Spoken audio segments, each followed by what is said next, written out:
Oh, sorry, you caught me being super anxious and stressed and realizing why. It's because it's December again, and that means that it's time to feel my annual holiday gift dread. And chances are you probably feel it too. And this is a very specific kind of dread because I actually like the holidays and I like Christmas time and I like gifts. I like giving gifts, I like getting gifts, but there's something about holiday gifting that just kind of sucks the fun out of the holidays and out of Christmas itself. And 90% of people also agree that the holidays are too materialistic and the focus should be shifted more on family and connection and not on gifts. And I don't think that feeling this way makes you like a Scrooge or a Grinch, even though I love the Grinch, but feeling the holiday gift dread does not mean that you're not a generous person, that you hate Christmas, or that you don't like the holidays. I don't think that the problem with holiday gifting is the gifts themselves. I feel like it's all of the narratives and these unwritten rules about gifting that contribute to the dread. So today we're going to be addressing a lot of those unwritten rules and myths that we follow when it comes to gift giving. And if you're like me, it's not like you want to give up on the holidays altogether, so we might as well make it just a little bit better.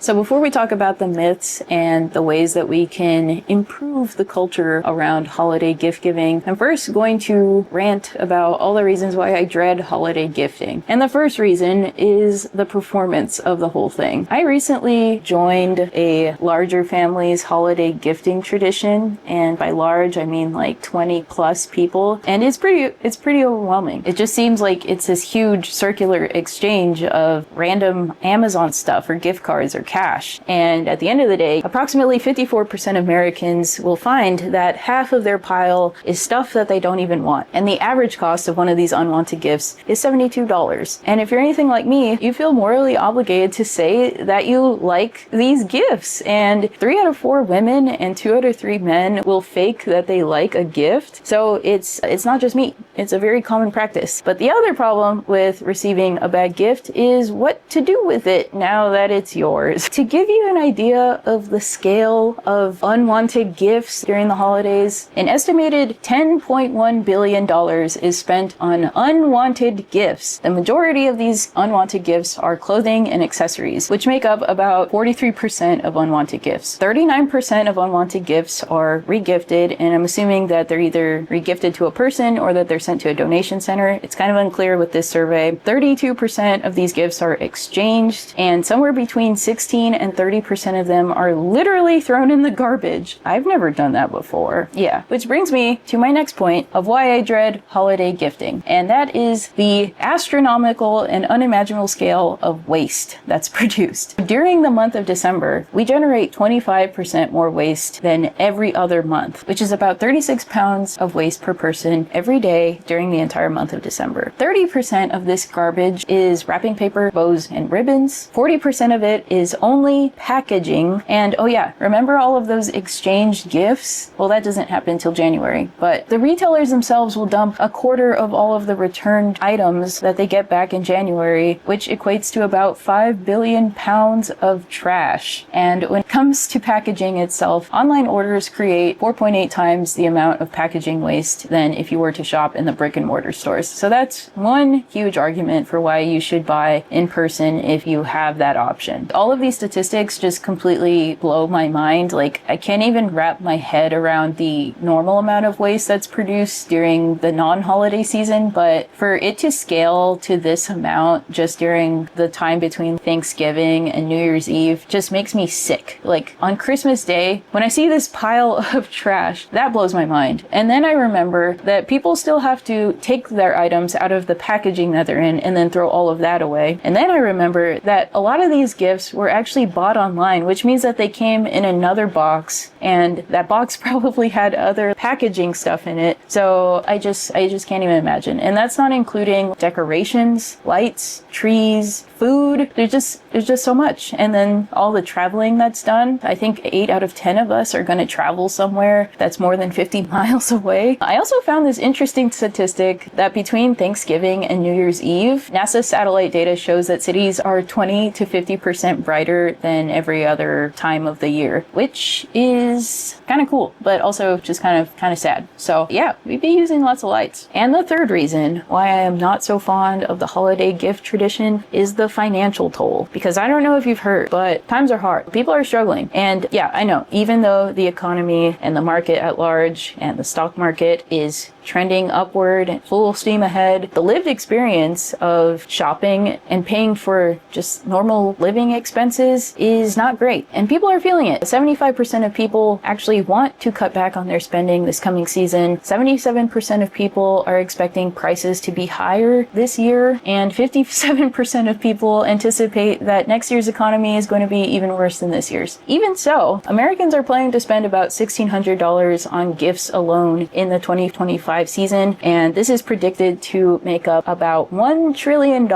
in retail sales this coming season. Just to put that in perspective, that's about 20% of all retail sales of the entire year that is gobbled up between November and December. So that's a lot of spending, which brings me to like the actual thing that I don't like, which is the debt. People are overextending themselves in order to buy gifts for this tradition that is creating waste and putting more strain on themselves. And yeah, at this very moment, 31% of people that use debt for 2024 to pay for Christmas gifts have still not paid off that debt, which probably means that they're going to go into more debt to afford the 2025 holiday season. And I don't think it's fair to place all of the blame on the individual and like call them stupid for going into debt, because that's just not fair. I think the culture and the traditions around this are so strong that there is just so much pressure to do this, and it drives people further and further into debt. I think we can work on that. But this kind of drives me to my next point of pressures and expectations about the holiday season. The holiday season is a lot of work. There's gift buying, gift wrapping, decorating, cooking, planning, Christmas cards, mailing, all this other stuff. And a large portion of that work falls on the ladies. And shockingly, research from 30 years ago in 1990 found that the majority of the Christmas shopping and the Christmas labor was done by women. And this tradition hasn't changed much since 1990. A 2017 study found that 91% of the kin keeping, which is all of this kind of family-oriented holiday labor, was still done by women. The expectation that's placed on women and the obligation that they feel on their own, just like, what are we doing? You don't have to do all that. So yeah, these are the 4 reasons why I dread holiday gifting season. I don't like witnessing this. I don't like contributing to it. It's the performance and the obligation, the astronomical amount of waste, the financial toll, and the highly gendered amount of labor that disproportionately falls on women. So why do we keep doing this? Because I'm sure that I am not the only one that feels this way, according to the data and just, vibes.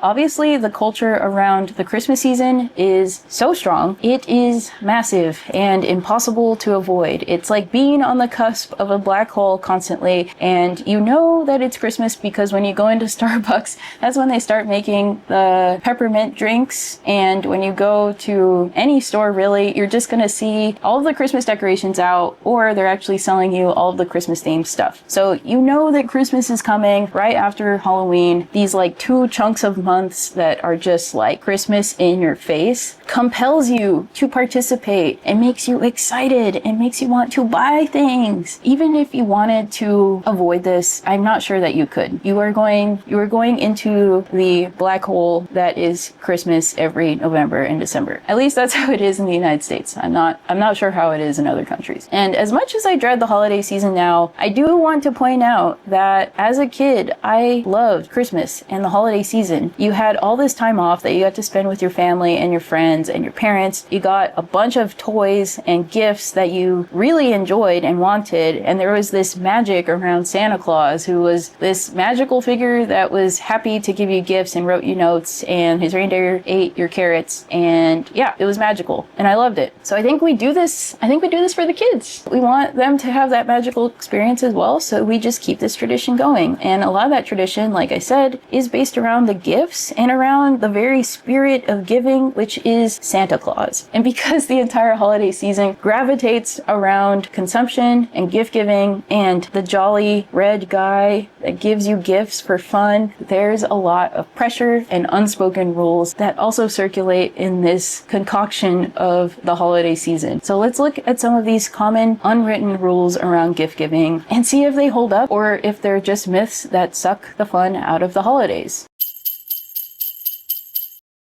Let's start with the granddaddy of all Christmas beliefs, which is that gift giving is a joy. And it turns out that 96% of Americans that are surveyed on this question agree that giving a gift is an act of gratitude and joy. And 3 out of 4 Americans prefer to give a gift rather than receive a gift. It's pretty clear that giving a gift is a lot more pleasurable than receiving a gift. And this tracks with the neuroscience as well, because while giving and getting a gift activates these reward centers in our brain, that it's the act of giving rather than receiving that specifically activates this part of the brain called the temporal parietal junction, or TPJ. And this is a region of the brain that's associated with altruistic choices, generous choices, and overcoming egocentricity. And one really interesting fact about giving that I found is that it's a lot less susceptible to hedonic adaptation. So when you think about when you do something rewarding for yourself, or if someone is constantly giving you gifts, that excitement and that spark tends to decrease over time. So a big question around the pleasure of giving is if the joy of giving also decreases over repeated times. And it turns out it doesn't, at least not on kind of like a shorter term scale. In these experiments, they had 2 groups that spent $5 every day for 5 days. And one group spent them on themselves and the other group spent them on another person. And each day they were recording their happiness. The group that would give the $5 away was still happy after the 5 days, whereas the group that bought something for themselves was gradually less happy every day as the experiment went on. So that's really cool. But there are some caveats around the joy of giving and receiving. If you're giving a gift, the warm glow effect is strongest when gift giving is voluntary rather than involuntary. So if you feel obligated to give a gift, then it definitely diminishes that warm glow feeling of gifting. The other caveat is that only about half of us actually truly enjoy gift giving on a neurological level. In 2007, there was this experiment where they looked at fMRI scans of people's brains, and through a series of different conditions, they were able to show that about half of people enjoy giving more than receiving, and the other half, which they called egoists, prefer receiving over giving. So if you don't really like giving gifts, then that's normal. Apparently, like half of people don't like giving gifts, and that's fine. The second myth around gift giving that is definitely not limited to the holiday season is it's the thought that counts. And I can't tell you how many times I've heard this, which I think is part of why we feel obligated to buy gifts, because if you don't buy a gift, that means that you don't care about the person. So the only thing that should matter is just that you got someone a gift. It's the thought that counts. So yeah, but is that really true? Is it the thought that counts? And when Americans are polled about this question, 70% of givers and 79% of recipients agree that the thought of the gift is more important than the cost of the gift. But, and this is a huge but, the research suggests that thoughtfulness is not the same as creativity or uniqueness. So what givers tend to focus on is putting a lot of thought into giving a really creative and unique gift, which kind of feeds their own joy about how much thought that they put into it, instead of focusing on what the recipient would actually like to receive. Givers also tend to compare their gift with other gifts that the recipient will receive, and they want to outshine all of the other ones, either by making it more creative or impressive or expensive. What matters to the recipient is if they actually will be able to use it in their life. Givers also tend to focus on the moment that the gift is given. So this is known as the smile-seeking hypothesis, which is that givers put a lot of effort into this shock value of a gift, which as a recipient, you don't tend to want that. You just want something that you're going to use or that has meaning behind it. So when it comes to the thought that counts, the most important thing is not putting a lot of thought into the creativity, uniqueness, or impressiveness of the gift. It's all about the thought about the person, and that you have actually been listening to what they want and need and would use. Or if you're really close with this person, it's like a sentimental gift that is really unique and special to you guys. And the third myth around gift giving that aligns a lot with the previous myth is that asking someone what they want takes the magic out of the gift. So you should just figure it out on your own. And the research research and the data on this pretty explicitly shows that people are more appreciative of gifts that they actually request rather than just some random gift. And I think a really good example of why this is just a myth is kids. Every year they write a letter to Santa and tell Santa exactly what they want. I don't think that it takes away from the shock, surprise, or the magic if they actually get something that's on their list. It's still exciting. So yeah, givers tend to get gifts wrong in 5 major ways, and this is supported by research. The first one is that, like I said before, givers like to focus on the moment of the unwrapping and the shock value rather than the long-term utility of the gift. They also tend to avoid risky gifts and focus more on creativity rather than actual thoughtfulness, and they tend to avoid cash gifts, which brings me to the 4th myth, which is that cash gifts and gift cards are tacky and lazy, because 50% of Americans would actually prefer receiving cash instead of like a material gift. And there's also this really interesting observation from the 1990s, which shows that a physical gift in the eyes of the receiver is 10 to 30% less in value than it actually is. So that $100 item that you paid for in the eyes of the receiver is going to be worth $70 to $90. So there is what's called economic waste when you give a physical gift versus a cash gift. The only issue I can really think of when it comes to cash and gift cards is that gift cards in particular tend to go unredeemed, and 1 in 5 Americans have lost or misplaced a gift card that they received. And another caveat of gift cards is that if they're not carefully chosen, the recipient might not even want to shop at that store, and they might feel obligated to spend this gift card that they otherwise didn't really want to use. But you can swap these out on different websites, so that's an option too, but that kind of just makes more work for the recipient. And even though cash is king when it comes to gifts, we'll still address the next myth, which is that people love material gifts. And this is absolutely true when it comes to kids. Children that are between the ages of 3 and 12 tend to prefer material gifts over experiential gifts, and between the ages of 13 and 15, this is referred to as the crossover point, where we tend to get about the same amount of happiness from both material and experiential gifts. And then by the time someone is 16, 17, 18, this is when experiential or like quality time gifts tend to be more highly valued and give more happiness than a physical gift. And this is hypothesized to be because when you're really young, you can't really like encode or retrieve memories very well. And the other reason that this might be the case is because of the theory of mind. Because as we get older, we are more able to appreciate other people's perspectives and the social aspects of experiences. But as we age, the research suggests that adults tend to prefer experiential gifts over material gifts because there is a lot more anticipation, pleasure associated with an experience. So let's say this is a cooking class or something. You're going to be excited up until the cooking class. And then when you do the cooking class, you get the extra reward of doing that too. And this is a myth or a rule, at least it was in my household, that you have to wrap your gifts really nicely. And the more beautifully wrapped and presented your gift is,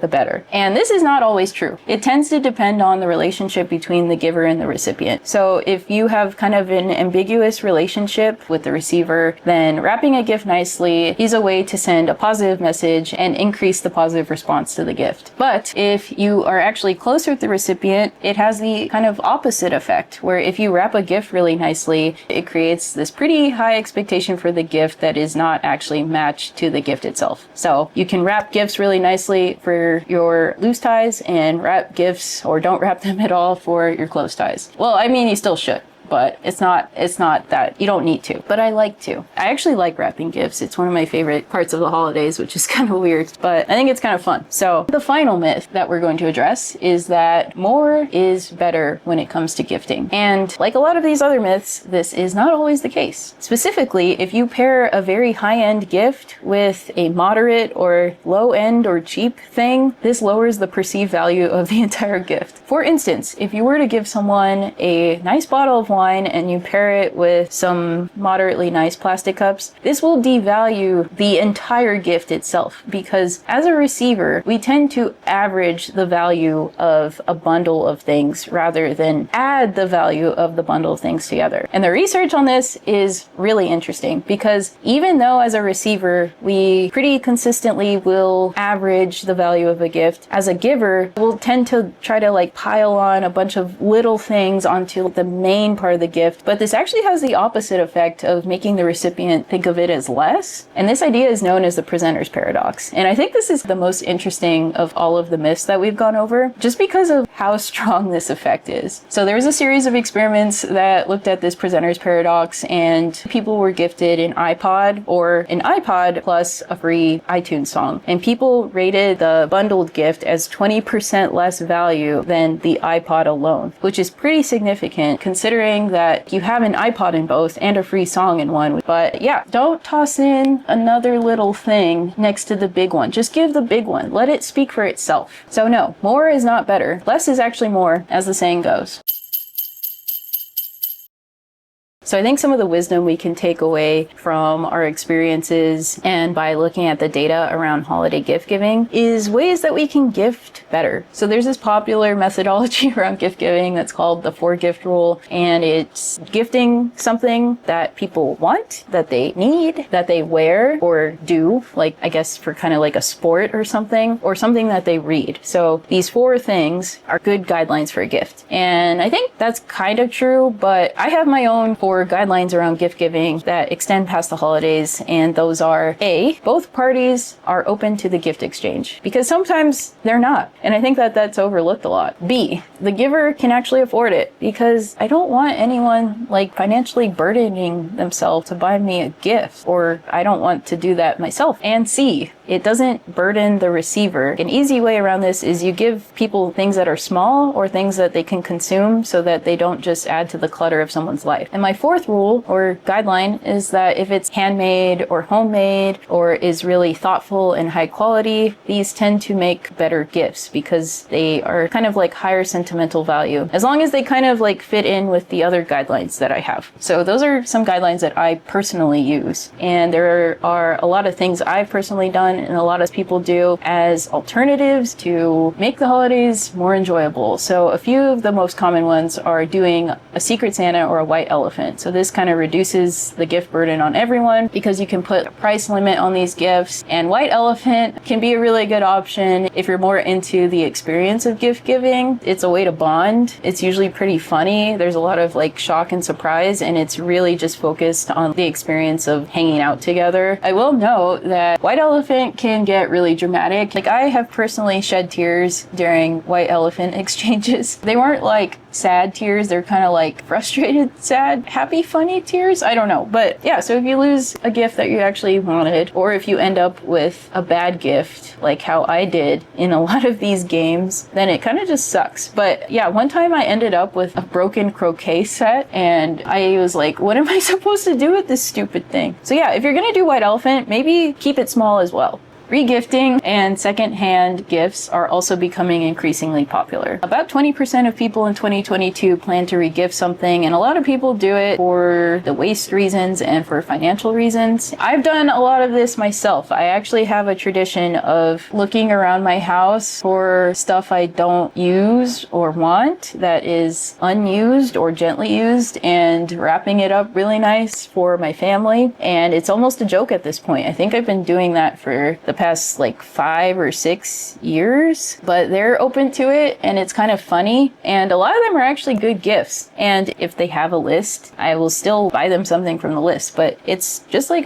another option. As I said earlier, consumables are always a good option, like a high-end coffee or a tea or a candle or a specialty food when you keep it small. You can also do digital gifts. Every year I give my parents subscriptions or some sort of digital gift on top of whatever other gifts I give them. But yeah, there's a lot of options for that. And of course, they reduced waste and you send them directly to the person. There's also the tradition of donating to charity, but a lot of givers don't like to do this because they want to give something to the recipient. But if you phrase it as, I'm doing this in honor of the recipient, that can kind of make it feel better for both parties. Another good practice is to shop local or shop small businesses. Like I said before, my recent experiences of holiday season is that it's just like a circular exchange of a bunch of Amazon stuff. I'm not like particularly thrilled to be supporting Amazon. So if there's another way to buy it, then I'm gonna try to do that. And then finally, what I would consider to be the king of all gifts in any season is experiences. And people like this. Maybe they don't know they like it yet, but 40% of Americans are planning to give experiential gifts this holiday season, and they range widely. You can take someone to a restaurant, you can buy them a class, you can buy them movie tickets, opera tickets, show tickets, you can take them to a spa. They can go to a spa alone. And experiential gifts don't have to be done together with the giver and the recipient. The recipient will still be happy with an experiential gift that they do alone. The possibilities are endless when it comes to experiential gifts, and I think they bring a lot of joy. The data speaks for itself, and it's a great option.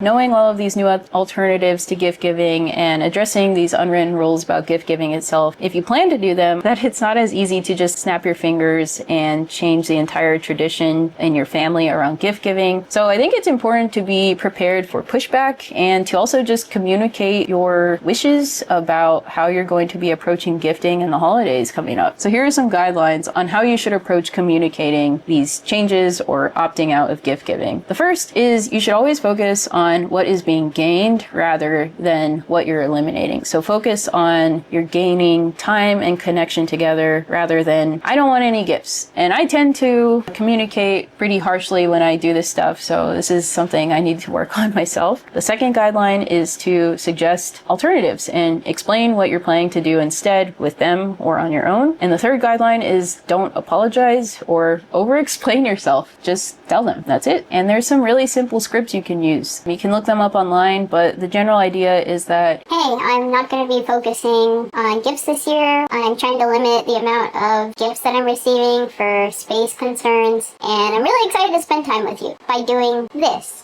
or that or whatever. And that's pretty much it. But yeah, communicate it. That's the first step. But if you feel that you can't opt out of gift giving, then I suggest front loading the work of the holidays to earlier in the season. So if you know that your family is huge into gifts and you're anticipating getting a lot of unwanted gifts, then you can make your Christmas list early as October or September, because 20% of people start their holiday shopping in September. 80% of people are done with holiday shopping by Thanksgiving. It might take extra work for you up front. That's why it's called front loading, but it takes the pressure off later because you're less likely to get rid of it or throw it away. They're not wasting their money. You're not wasting your time later, like trying to figure out what to do with this thing that you don't want come January. And then there's kind of the philosophical or emotional pushback that you might face when you're trying to change how you do the holidays. The first one that I hear a lot is that gifting is my love language. This is how I do it. I give gifts. That's how I show my love. And to that, I say love languages are useful, but they're not like blood types. They're not strict. If my love language is not gifting, then the same person would probably agree that I would not enjoy the gift as much as they would. And if this is a relationship that's good and that's like kind of worthy of,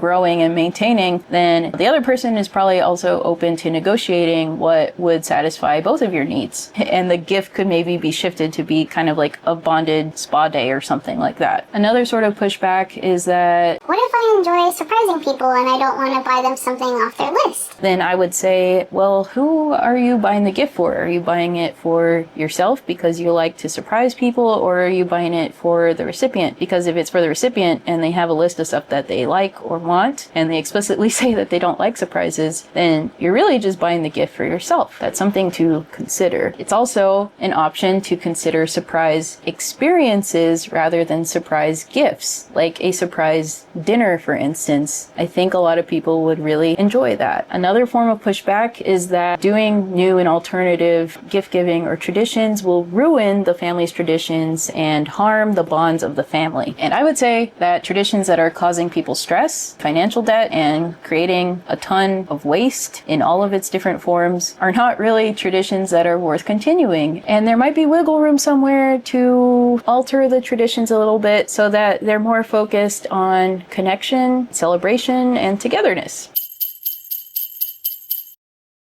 So just to recap what we've talked about, if you're feeling dread, I am too. Probably a lot of people are feeling it because there is a lot of stress and anxiety that are associated with holiday gift giving. And the research shows us that letting go of some of these myths and focusing on alternatives to normal holiday tradition can help us focus on what really matters, which is connecting with each other and bonding. And some of those myths that we can revisit and rewrite are, one, that cash gifts are fine and sometimes preferred, and you don't lose the economic value of cash as opposed to a gift. But if you are going to stick with a gift and you want the thought to count, listen to the recipient, get to know them a little bit, or follow the list of things that they actually asked for, because that's the real thought that counts. Also, we've learned that material gifts are good, but that they're highly preferred by children, and that adults enjoy experiential gifts just as much as the material ones, if not more. And when it comes to the actual packaging and bundling of gifts, we've learned that if you want to wrap a gift really beautifully, reserve this for your loose ties rather than your close ties. And if you typically tend to bundle really good things with moderate gifts, don't. Leave the good gifts to stand alone and speak for themselves, because the recipient will see it as a higher value gift than if you bundle it with something of lesser value. And again, I don't think that gifts are necessarily the problem. I think that there's a lot of room for improvement and ways that we can change the unspoken rules around gift giving to make everyone have a more enjoyable experience. And personally, this doesn't happen overnight. So if you want your family to have incrementally better Christmases and holidays from here on out, then these are some of the practices that you can slowly start to implement to make more meaningful traditions around the holidays. And finally, one thing that's on my Christmas list this year is, if you like this video, enjoyed this video, if you could leave a comment on your thoughts, give it a like, and consider subscribing. That would mean so much to me. This is a lot of fun for me, and I hope that it's a lot of fun for you too. As always, the studies and the resources that I discussed will be linked in the description box below. Have a look at that if you're interested. I hope that this was a helpful, insightful video that gives you hope about the coming holiday season and all seasons to come. And otherwise, thank you for watching, and I will see you in the next one.